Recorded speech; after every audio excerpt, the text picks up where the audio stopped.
السلام عليكم ورحمة الله وبركاته. الحمد لله والصلاة والسلام على أشرف رسول الله وعلى آله وأصحابه الفائزين بإذن الله، أما بعد.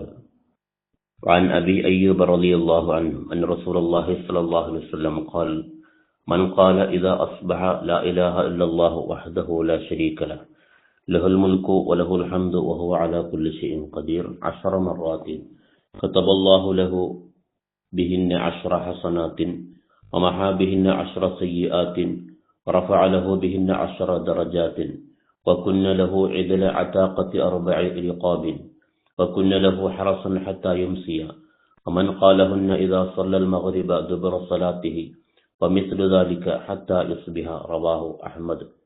സ്വഹാബി പ്രമുഖനായ അബൂ അയ്യൂബ് റളിയല്ലാഹു അൻഹു നിവേദനം ചെയ്യുകയാണ്, നബി സല്ലല്ലാഹു അലൈഹി വസല്ലം തങ്ങൾ അരുളുന്നു, ഒരാൾ നേരം പുലർന്ന് ലാ ഇലാഹ ഇല്ലല്ലാഹു വഹ്ദഹു ലാ ശരീക ലഹു ലഹുൽ മുൽക്കു വലഹുൽ ഹംദു വഹുവ അലാ കുല്ലി ഷൈഇൻ ഖദീർ എന്നുള്ള ദിക്ർ ചൊല്ലിയാൽ 10 മർറാത്തിൻ 10 പ്രാവശ്യം ചൊല്ലിയാൽ കതബല്ലാഹു ലഹു ബിഹിന്ന 10 ഹസനാത്ത്, അവകൾക്ക് പകരം അല്ലാഹു അവന് 10 നന്മകൾ രേഖപ്പെടുത്തും. വമഹാ ബിഹിന്ന 10 സയ്യിആത്തിൻ, 10 തിന്മകൾ അല്ലാഹു മായ്ച്ചു കളയും. വറഫഅ ലഹു ബിഹിന്ന 10 ദറജാത്ത്, 10 സ്ഥാനങ്ങൾ അല്ലാഹു അവന് വേണ്ടി ഉയർത്തും. വകുന്ന ലഹു ഇദ്ല അതാഖത്തി 4 റിഖാബിൻ, 4 അടിമകളെ മോചിപ്പിച്ചതിനോട് തുല്യമായ പ്രതിഫലം അല്ലാഹു അവന് നൽകും. വകുന്ന ലഹു ഹറസൻ ഹത്താ യുംസിയ, വൈകുന്നേരം വരെ അവന് ഈ ദിക്റുകൾ ഒരു കാവലായി മാറുകയും ചെയ്യും.